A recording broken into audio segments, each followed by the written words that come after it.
petit trigger warning pour commencer le podcast.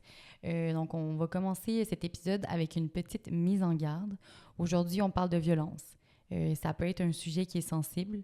Donc, si à un moment, vous vous sentez mal à l'aise, n'hésitez pas à couper l'épisode, à revenir plus tard si vous en ressentez le besoin ou juste pas revenir. Vous êtes libre vraiment de faire ce qui est mieux pour vous.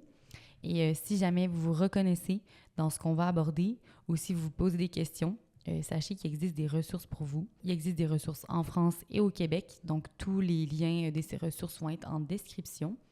Et vous pouvez aussi aller sur le site pour avoir des infos discrètes et une sortie rapide si nécessaire, sosviolenceconjugale.ca au Québec. Coucou tout le monde, bienvenue dans notre podcast.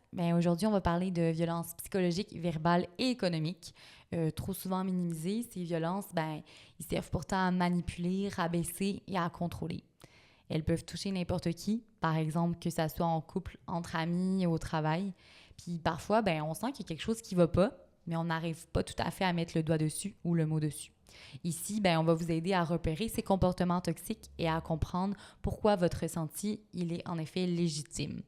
Si ça vous parle ou si ça concerne quelqu'un de votre entourage, il y aura des ressources qui seront dispo en description.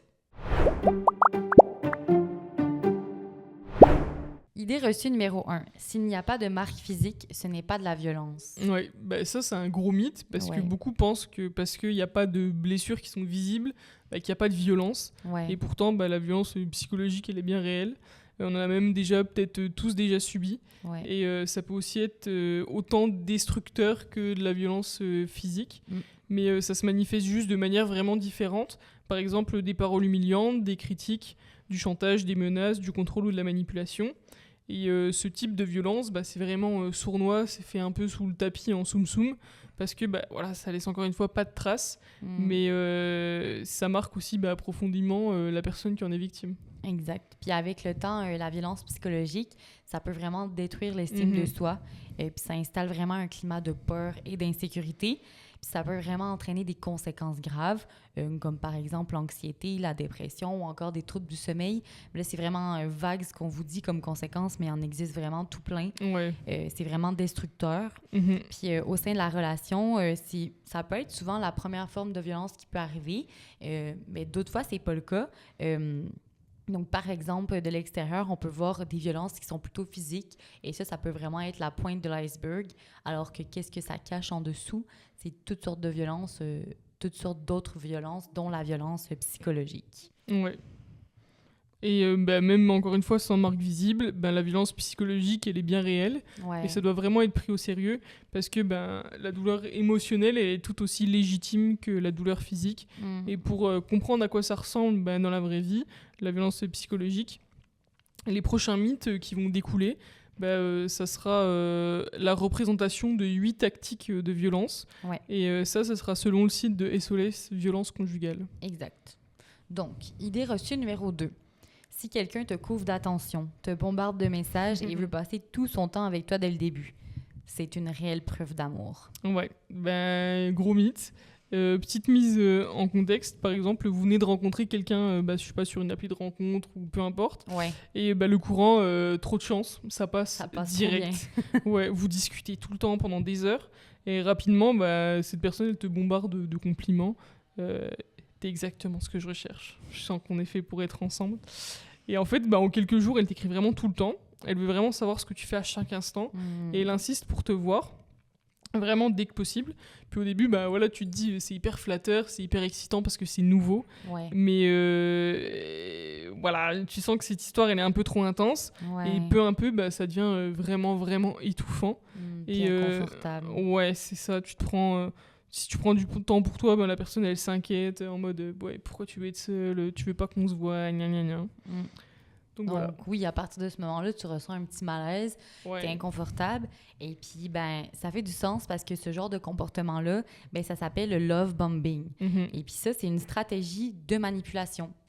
La personne, en gros, elle t'inonde d'attention, de compliments, d'affection excessive pour essayer de créer un lien émotionnel qui est vraiment intense et qui se crée hyper rapidement.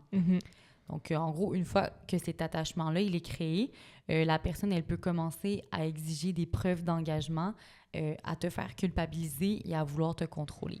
Ouais, par exemple, avec tout ce que je fais pour toi, pourquoi t'hésites? Je suis toujours là pour toi, toi aussi tu devrais toujours être là pour moi. Et en fait, ça c'est un moyen de rendre l'autre vraiment dépendant émotionnellement et de prendre le pouvoir dans la relation. Puis on peut se demander quand ça se passe exactement. En fait, love bombing, ça se produit généralement au tout début de la relation. Ouais. Mais attention, petit point de vigilance, ça peut aussi apparaître à d'autres moments, par exemple lors du cycle de la violence. Ouais. Comme on avait parlé dans l'épisode d'avant au podcast. Ouais, c'est Par ça. exemple, dans les cycles de la violence, il y a la tension, l'explosion et l'apaisement. Et bien, dans ce cas-là, le love bombing, ça va être que la personne manipulatrice, elle utilise cette technique-là pour récupérer la victime qui, elle ou il, commence à peut-être se poser des questions sur la relation. Et puis souvent, oui, c'est ça. Ça arrive après un épisode de violence assez marqué. Ouais.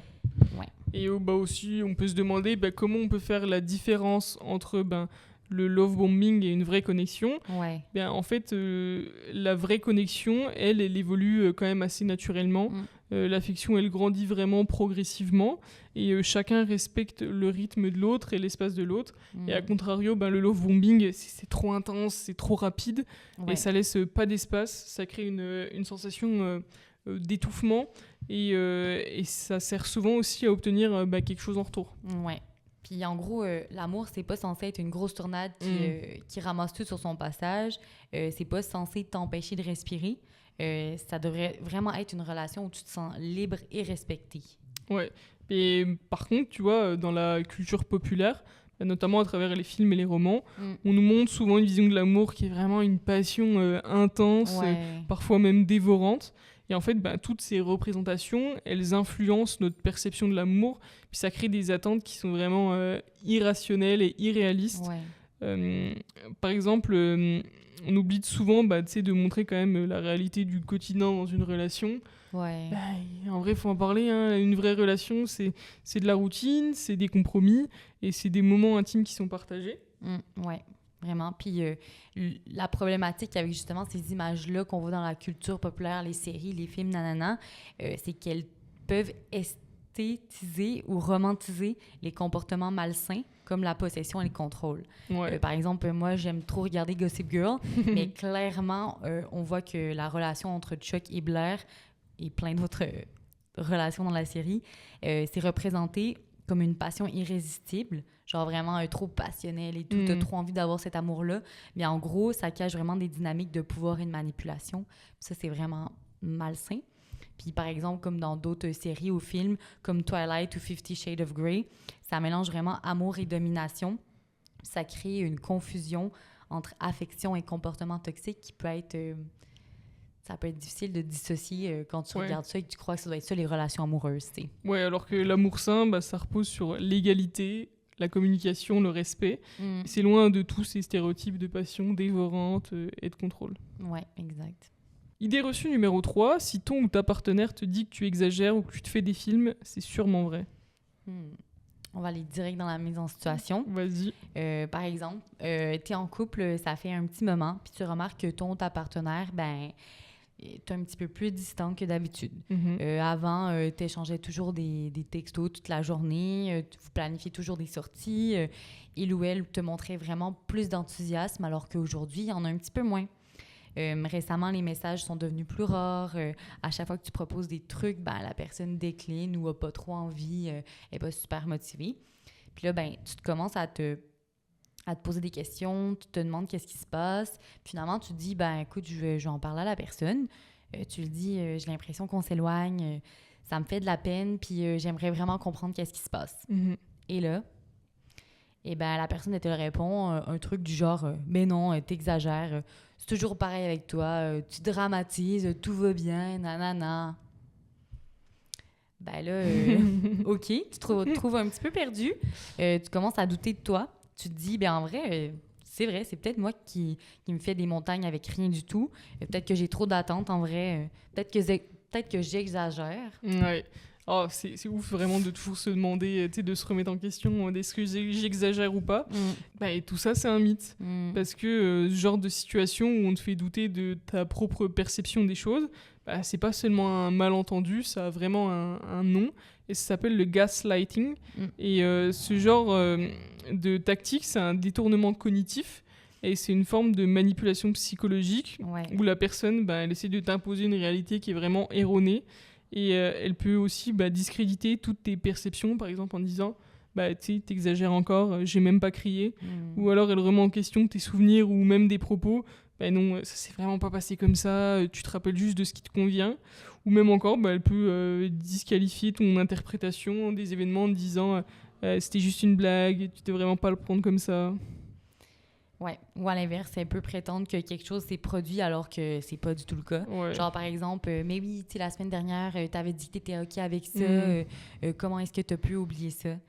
En gros, qu'est-ce qu'il faut qu'on retienne du gaslighting? C'est que ça vise vraiment à te faire douter de ta propre perception de la réalité. En gros, non, mais pour vrai, c'est pas toi qui exagères. C'est juste une manière subtile de manipuler ton esprit, de te faire perdre confiance en toi et en tes souvenirs et en tes émotions. L'objectif de la personne manipulatrice, c'est vraiment de prendre le contrôle sur la situation et sur toi en te faisant croire que tu te fais des films puis que c'est pas vrai ce que tu racontes. Ouais. C'est horrible. Non, mais c'est super triste et ça arrive dans plein de situations, tu sais. Genre le mais nombre dans plein de fois, relations, en vrai, même amicales, partout. Ah oui. Ouais. Puis tu sais, en gros, quand tu ressens quelque chose, t'es légitime de ressentir tout ce que tu ressens. Ouais. Donc, je pense que déjà à partir de ce moment-là, si la personne réagit comme ça, c'est vraiment que il y a un petit red flag, là. Vraiment. Tes émotions sont légitimes. Genre, fais-toi confiance. Je pense que c'est ça qu'il faut qu'on se dise. Idée reçue numéro 4, c'est juste de l'humour, faut pas tout prendre au sérieux, t'es juste trop sensible. On va aller direct dans la mise en situation parce que je pense que ça va vraiment vous parler. Par exemple, ta partenaire te dit quelque chose comme « T'es vraiment super sympathique, mais t'es vraiment pas faite pour le sport. » Ou encore « T'es pas mal pour quelqu'un qui n'y connaît rien. » En gros, ces remarques-là, ça te met mal à l'aise. Puis quand tu fais la remarque que ça te blesse, mais la personne, elle te répond quelque chose comme c'est juste une blague, arrête de tout prendre à cœur. Puis évidemment, tu doutes de toi-même. Oui. Tu te demandes, est-ce que j'exagère vraiment ou est-ce que je suis vraiment trop sensible? Sauf qu'en fait, tout ça, c'est un mythe. Parce que ces commentaires-là, ça s'appelait des complimardes. Oui, des complimardes, oui, c'est un vrai terme. C'est en réalité, c'est des critiques qui sont déguisées en compliments. Donc, c'est une forme de manipulation où la personne, elle camoufle une insulte ou une critique dans une phrase qui semble au premier abord super positive, mais vraiment l'objectif principal, c'est de te déstabiliser et de te faire douter de toi-même. Ouais, et parfois c'est vraiment beaucoup plus subtil. Par exemple, t'es vraiment belle, mais t'aurais dû voir mon ex. Ou encore, t'es super bonne au ski, mais il faut que je te dise, c'est vraiment particulier la façon dont tu descends les bosses. Ah oui. Ouais. Puis ça, souvent, quand tu réagis, l'agresseur, il te fait croire que tu capotes pour rien en disant moi, je te fais un compliment, toi, tu t'énerves. Ouais. Mais vraiment, le but des complimardes, c'est de te déstabiliser, de te faire perdre confiance en toi et de prendre le contrôle sur toi. Et ça peut aussi se produire dans des amitiés toxiques où certaines personnes essaient de te minimiser tout en te faisant douter de ta propre valeur. Ouais. Puis les complimardes, ça peut vraiment être utilisé dans toutes sortes de contextes. Par exemple, aussi au travail, si la personne, elle te fait une remarque, c'est pour imposer sa supériorité ou son statut dans votre environnement professionnel. Donc, en gros, qu'est-ce qu'on doit en retenir de ces complimardes-là?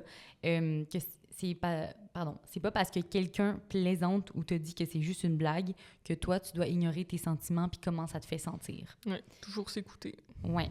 Puis une critique déguisée en compliment, c'est une manière de manipuler et de te faire douter de toi-même. Donc, en gros, faut pas accepter le fait de laisser quelqu'un sous-entendre qu'on exagère alors que nos sentiments, ils sont valides. Idée reçue numéro 5. Si il ou elle pleure ou se met en colère quand je dis que son comportement me blesse, c'est que j'exagère. Ouais. Par exemple, ça peut arriver quand tu essaies d'expliquer calmement à ton partenaire ou un ami que quelque chose que il ou a fait t'a blessé. En fait, au lieu d'entendre ta douleur et de t'écouter, la personne elle réagit vraiment de manière explosive, des larmes, des cris, de la colère. Puis toi, t'entends des choses comme c'est moi le problème, tu penses que je suis horrible.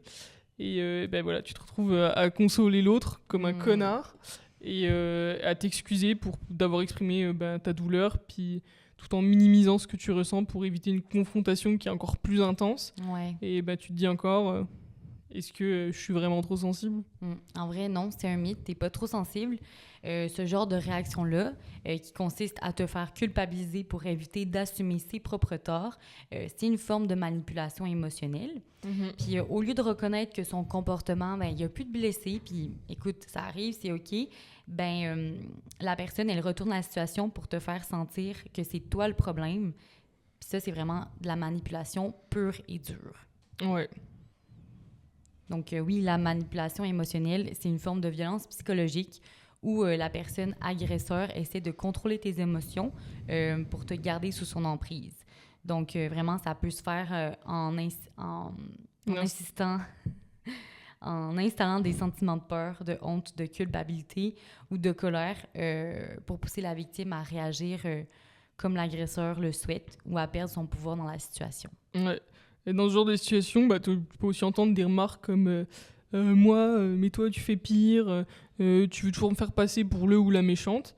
Et encore une fois, l'agresseur essaie de retourner la situation. Et ce renversement des rôles, il est aussi connu sur le nom de DARVO, donc Deny, Attack, Reverse, Victim and Offender. Et c'est une technique où l'agresseur, il nie tous ses torts, il attaque la victime, il inverse les rôles de victime et d'agresseur. Et en gros, il essaie de se faire passer pour celui qui s'est fait agresser. Ouais.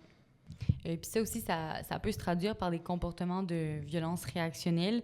Ce qu'on veut dire, c'est où est-ce que la victime, elle essaie de se défendre, puis après, elle est accusée de trop réagir ou d'en faire trop. Puis ça, ce mécanisme-là, ça sert à vraiment décrédibiliser la victime et à inverser les dynamiques dans la relation. Ouais. Et la stratégie, elle permet encore à l'agresseur de prendre le contrôle en manipulant la perception de la situation et en faisant en sorte que la victime elle se sente responsable et qu'elle culpabilise. En gros, tu sèmes le doute chez la victime, mais aussi auprès de ses proches et des intervenants. Donc comme ça permet aussi de créer une illusion d'un conflit qui est mutuel, alors que de base, c'est juste dans un sens. Là. Et ça mène souvent à des accusations croisées, où du coup l'agresseur accuse la victime, comme dans les cas des violences conjugales. Et ça, c'est une tactique qui est utilisée pour déstabiliser la victime puis brouiller tous les faits, quoi. Ouais, c'est trop triste. Vraiment. Et en gros, ce qu'on doit retenir de ce mythe, c'est que si quelqu'un te fait sentir coupable de tes émotions ou te fait douter de ta perception des choses en pleurant ou en s'énervant, en ayant une réaction qui n'est vraiment pas justifiée, la personne, elle utilise une forme de manipulation émotionnelle. Puis c'est vraiment important de mettre le mot dessus. Ouais. Dans une relation saine, on écoute la douleur de l'autre, puis on cherche pas à inverser les rôles. Mais ça, je pense que c'est vraiment important, puis ça demande aussi peut-être beaucoup d'intelligence émotionnelle. D'intelligence émotionnelle et aussi peut-être de, comment on dit, que la personne, elle accepte d'avoir blessé l'autre. Ça demande d'être... acceptation? De l'acceptation, oui. Non, c'est pas ça que je cherche. De la remise en question? Ouais, il faut se remettre en question. En gros, se dire, oui, j'ai blessé l'autre, OK. Maintenant, comment je peux faire pour arranger ça? Comment je peux faire pour soutenir la personne? Parce que dans toute relation, on peut blesser l'autre personne, mais cette réaction-là, elle n'est pas justifiée. Ouais. C'est vrai que parfois, c'est dur d'assumer puis de se dire là, j'ai fait de la merde. Ouais, c'est ça. Et là, il faut que je te le dise verbalement que j'ai fait de la merde. Donc, ça, tu vois, moi, je pense que c'est ça aussi parfois qui est vraiment dur, c'est assumer ce qu'on a fait. C'est ça. Mais c'est comme aussi un exercice. Parfois, quand on se rend compte qu'on fait de la merde, juste se dire non, là, stop, je suis en train de faire n'importe quoi. Et puis, avant que ça parte plus loin, juste se l'avouer, quoi. Oui, en gros, c'est sûr que c'est plus difficile de s'avouer qu'on a pu blesser l'autre, mais je pense que c'est pire de faire ce genre de manipulation émotionnelle puis de vraiment blesser fois 1000 l'autre personne, tu sais. Ouais. Mais je pense que ça s'apprend, quoi. Ça, c'est sûr. Idée reçue numéro 6. Si quelqu'un t'ignore après une dispute, c'est normal. Il faut bien réfléchir avant de parler. Mythe. Ouh. Mythe. Mais ça, je trouve que c'est un mythe aussi qui est compliqué parfois à comprendre, parce qu'il y a quand même des nuances, puis on va s'en expliquer. Il y a toujours des nuances. Il y a toujours des nuances, évidemment. Faut savoir que le silence après une dispute, il peut être en réalité utilisé aussi comme une punition pour te forcer à t'excuser ou à céder, même si t'as rien fait de mal. Et dans une relation saine, à contrario, on privilégie vraiment une communication qui est plutôt que de s'ignorer pour faire souffrir l'autre. Oui, puis ça, c'est une forme de manipulation émotionnelle qui est aussi appelée la privation émotionnelle ou le cold shouldering, souvent désigné comme le traitement du silence. Je pense que beaucoup de personnes connaissent c'est quoi le traitement du silence. Ouais. C'est quand l'agresseur prive délibérément la victime d'affection, de validation, de soutien, d'amour, tout ça dans le but de contrôler ou de punir l'autre. Donc, c'est vraiment ça la nuance. Puis même parfois, il ou elle récompense même les comportements soumis de la victime en lui redonnant de l'affection qu'il lui avait retirée. Ouais, mais je trouve parfois c'est hyper banalisé. Par exemple, il y avait une de tes connaissances qui t'avait dit, là je parle plus à mon mec, ça fait 3 jours. Ouais. Chaud patate. En gros, oui, il y a une différence entre vouloir avoir un moment pour soi pour réfléchir et vraiment volontairement vouloir blesser l'autre en ne lui parlant pas pendant 3 jours ou quelques heures. Oui, c'est ça. C'est l'intention qui est mise derrière. Puis par exemple, si vous avez besoin de temps pour réfléchir à la situation, vous pouvez juste dire à votre partenaire, là écoute, c'est pas le moment, j'ai besoin de temps, j'ai besoin de réfléchir. Et c'est OK, quoi. Voilà, exact. Et s'il n'y aura pas d'intention péjorative derrière, tu sais. C'est vraiment OK de dire ce que vous avez besoin. D'ailleurs, je pense que ça enlève plein de conflits et c'est recommandé. Là. Ouais, c'est même la base d'une relation saine. C'est communiquer avec l'autre de ses émotions, de ses besoins. Ouais. Et voilà. Idée reçue numéro 7. Si quelqu'un veut passer tout son temps avec toi et n'aime pas tes autres amis, c'est une preuve d'attachement. Ouais. Par exemple, tu es en couple depuis un moment, puis à chaque fois que tu vois tes amis ou ta famille, ton ou ta partenaire te dit franchement, les autres, ils te méritent pas, tu devrais arrêter de les voir.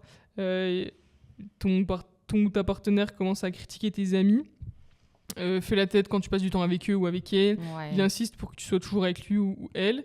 Et au début, tu pourrais penser que c'est simplement un signe d'attachement, mais en réalité, c'est vraiment une tentative de contrôle.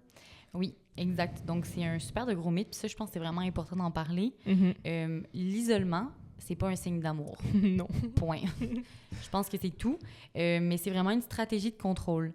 Une partenaire ou un partenaire respectueux de ton indépendance, de tes relations extérieures, va vraiment comprendre l'importance de tes relations avec les autres, puis il va plutôt soutenir ça que d'essayer de les détruire. T'sais. Ouais, et dans une relation toxique, l'agresseur, il utilise la restriction sociale pour te rendre dépendante de lui ou elle, puis en privant de tout ton réseau de soutien. Ouais. Donc, par exemple, ça peut se manifester de différentes façons. Saboter tes relations, effacer des messages ou créer des conflits entre toi et tes proches. Ouais, ça peut être aussi discréditer ta réputation, par exemple en te présentant comme irrationnel, difficile, ou en te montrant comme la mauvaise personne, puis comme lui ou elle étant la bonne personne. Ouais, toi tu passes pour la folle du village. Exact. Attends, c'est quoi?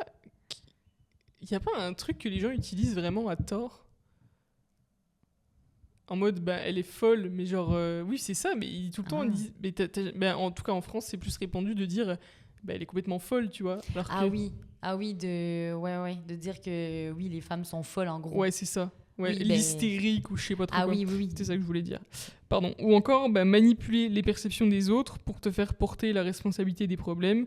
Ou encore, utiliser tes proches comme espions, ça, je trouve, c'est tellement malsain. Ouais. En leur demandant de surveiller tes actions sous prétexte de t'aider. Ouais, non, c'est vraiment bad en vrai. L'objectif de cette stratégie-là, c'est vraiment de te rendre isolé, de faire en sorte que ton agresseur devienne la seule source de soutien que tu as et de réduire ainsi ta capacité à réfléchir toi-même. Ouais, puis dans une relation saine, encore une fois, il n'y a pas de place à l'isolement. Un partenaire respectueux, il soutiendra toujours ton besoin d'avoir des relations extérieures et d'être indépendante. Ouais, mais ça, je pense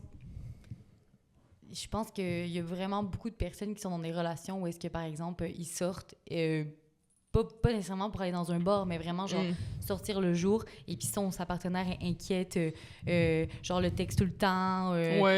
L'appelle 15 fois. Mais ça, vraiment... Je trouve que c'est hyper banalisé. Ben, c'est hyper banalisé, puis c'est vraiment une sorte de restriction sociale. Puis genre, je pense qu'il y en a plus qu'on pense. Tu sais, si ta partenaire est stressé quand tu sors parce qu'il a peur que quelque chose se passe, pas pour ton intégrité, mais comme qu'il a peur que tu la trompes, ou quelque chose comme ça, ben c'est pas un comportement qui est sain. Puis si toi, tu te sens mal de faire des activités puis de voir tes amis qui te font sentir bien, je pense que là, il faut que ça sonne une puce à ton oreille et que tu te dises, là, il y a un comportement problématique, puis moi, ça me convient pas. C'est ça. Puis c'est vraiment important. Vraiment. Non, mais moi, je pense à plein de situations où j'ai connu des gens où est-ce que, ben, on était ensemble, puis comme son copain, sa copine le textait H24, puis j'étais comme, ça va aller, là, tu sais, Ouais, puis en plus, la personne est souvent mal à l'aise, en mode, oui, mais tu sais, il est inquiet, il se sent pas trop bien en ce moment, ou je sais pas trop quoi. Ou aussi, on essaie de trouver des excuses à l'autre en essayant de normaliser ce genre de comportement pour pas que les autres se disent, ben... Ouais, en fait, crazy. Ouais, c'est ça. Ouais, mais oui, parce que forcément, quand t'aimes quelqu'un, ben, tu veux le protéger. Mais je pense que c'est aussi important, avant tout, de se protéger soi-même. Ouais. Donc, voilà. Même si c'est malheureux quand même. Vraiment. Idée reçue numéro 8. Si la personne est éduquée et a un bon travail, elle ne peut pas être victime de violences économiques. OK, donc oui, violence économique. Ben, en gros, c'est un mythe. Peu importe le type de violence, il n'y a pas de victime type. Il n'y a que différentes victimes. Ouais, puis c'est comme aussi, ça va aussi dans l'autre sens, il n'y a pas d'agresseur type. Il n'y a que des agresseurs, point. C'est ça. Ouais, donc en gros, une violence économique, c'est quoi? C'est le fait de contrôler financièrement une personne en le ou la privant de ressources, en l'empêchant d'utiliser ses revenus ou en l'interdisant de travailler. Ça peut être, par exemple, ne pas payer la pension alimentaire, prendre son argent sans son consentement, contrôler les achats, contrôler les comptes bancaires. Par exemple, dire qu'on a un compte conjoint, mais il y a juste une personne qui en bénéficie. Ça, c'est des violences économiques. Ouais, et ça peut toucher tout le monde. Hein. C'est pas une question de statut ou de diplôme. C'est une forme de contrôle qui peut laisser des séquelles qui sont durables. Et ça, c'est indépendamment des ressources matérielles ou sociales de la personne concernée. Et c'est aussi rarement le seul type de violence que la personne elle peut subir. C'est aussi souvent accompagné d'autres types, malheureusement. Oui, mais je pense en vrai que les violences économiques, je pense que tout le monde n'en a aucune idée, tu sais. Comme avant de faire des recherches là-dessus, je savais qu'il pouvait y avoir une forme de contrôle autour de l'argent, mais mettre un mot « violence économique », et je trouve ça important parce que je crois que ça arrive à plein de gens de ne pas contrôler leur argent ou de toujours être stressé d'acheter quelque chose parce que tu sais que l'autre personne va regarder tes comptes et il va t'engueuler si tu as dépensé un truc de trop pour toi. Et ça en plus, ça arrive que pas, tu sais, dans les générations où on est assez jeune, ça arrive aussi chez les personnes âgées, parce que sous prétexte qu'elles sont âgées, on peut se permettre de faire des trucs comme ça, quoi. Tellement, ben oui. Ouais. Mais aussi, ce que je trouve intéressant dans ce podcast, c'est qu'on met beaucoup de mots sur des choses, sur des phénomènes qu'on explique, mais en fait, ça a vraiment des mots. Ah ouais. Ça a des mots, c'est des phénomènes, puis ils sont sourcés. Donc, oui, ça met de l'importance à ce qu'on peut vivre. Puis des fois, on se pose des questions, on se dit, mais my God, je me sens pas bien, je sais pas pourquoi. Mais la preuve, c'est que... C'est qu'il se passe quelque chose, quoi. C'est qu'il se passe quelque chose et que ça existe. Ouais. Donc, idée reçue numéro 9, c'est juste une façon de s'exprimer. C'est de l'humour. Il ou elle plaisante. Mythe. C'est faux. C'est archi faux. Ouh là là. C'est archi faux, mais en plus, combien de fois, tu sais, on entend ce genre de discours et en fait, quand les mots, ils sont là pour blesser, pour intimider, pour abaisser ou pour faire peur, c'est plus une blague, là, c'est vraiment ce qu'on peut qualifier de la violence. Ah ouais.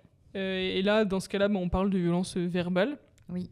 Et oui, c'est vrai qu'on la banalise, on l'enrobe souvent dans l'humour. On peut même dire que la personne est vraiment cash, elle est vraiment directe, que c'est un peu une brute, mais que tu sais, elle est gentille au fond. Non, là, je pense qu'on pense tous à quelqu'un là en plus. Non, en vrai, moi je trouve que c'est naze. Genre, tu sais, par exemple, appeler ses amis toujours conne ou bitch, c'est des violences verbales à un moment donné quand tu utilises toujours ces termes, puis c'est pas consenti de tout le monde, tu sais. C'est ça que je veux dire. Mais ça dépend aussi de l'intention que tu mets derrière, quoi. Ben oui, mais quand c'est des mots qui sont répétés et que c'est pas consenti par l'autre personne, ça reste une violence verbale. Oui. Par exemple, ou dire toujours ferme ta gueule en blague, ça n'a pas le même poids pour tout le monde que pour toi, par exemple. Ouais, c'est sûr.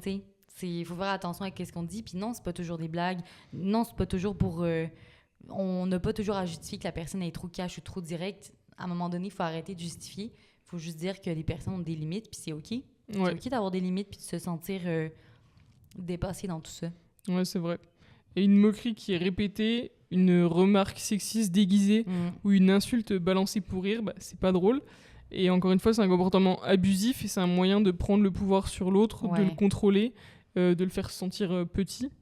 Et cette violence verbale, elle peut aussi s'inscrire dans d'autres formes qui sont beaucoup plus larges. Par exemple, comme le harcèlement sexuel. Ouais. Puis non, le harcèlement sexuel, c'est pas juste dire des trucs déplacés. C'est parfois, ça peut être non-verbal, comme par exemple suivre quelqu'un dans la rue, le mater de haut en bas, faire des gestes à connotation sexuelle. Ça peut être aussi parfois physique, toucher des cheveux, faire un massage non demandé, se frotter à quelqu'un dans le métro. C'est horrible de lire ça, mais en vrai, c'est horrible de le dire, mais ça se passe vraiment. Ouais. Et aussi, tout ce harcèlement sexuel, ça peut aussi être verbal. Ouais. Par exemple, dire à quelqu'un « t'es bien foutu », elle a couché pour avoir ce poste, ou encore « tiens, t'as pas mis une jupe aujourd'hui ». Et le harcèlement sexuel, c'est une violence qui est vraiment répétée, non consentie, encore une fois, et à connotation sexuelle ou sexiste. Ouais. Et ça peut se passer vraiment partout. Ouais. En gros, par exemple, au travail, il y a une femme sur 5 qui est confrontée à ce genre de violence dans sa carrière. Ça peut se passer à l'école, dans la rue, dans les transports. Ça peut aussi se passer, bien évidemment, en ligne. Tu peux recevoir des messages obscènes. Tu peux recevoir des photos non sollicitées de parties génitales. Revenge porn. Moi, je sais même pas c'est quoi revenge porn. C'est par exemple, en gros, quelqu'un t'a envoyé un nude. Toi, tu le diffuses à tout le monde dans le but de te venger. Ah oui. Oui, non, je vois. Tu vois. Donc non, en gros, c'est pas juste une blague, puis c'est pas juste pour rigoler, tout ça. C'est vraiment un climat, c'est une pression, c'est un rapport de domination, puis ça laisse des traces, comme tous les autres types de violences. Ce qui est important de retenir, c'est que si vous avez déjà adopté ce genre de comportement, la priorité, c'est vraiment de le reconnaître et de chercher à comprendre pourquoi ça s'est passé. Ouais. Et surtout, ne pas hésiter à demander de l'aide si c'est nécessaire. Personne n'est parfait, vraiment personne. Mais il ne faut pas minimiser les violences qu'on peut causer aux autres. Oui, vraiment. Puis c'est vraiment essentiel aussi de noter qu'il existe toutes sortes de violences, puis qu'elles peuvent se mélanger. L'essentiel, c'est que lorsqu'on se sent mal à l'aise dans une situation ou qu'il y a quelque chose qui semble clocher, il est crucial d'identifier qu'il s'agit peut-être d'une violence et à ce moment-là, d'aller chercher du soutien. Donc, si on commençait à écouter quand quelqu'un nous disait « ça m'a blessé ce que tu m'as dit ou ce que tu as fait », au lieu de répondre « t'exagères ».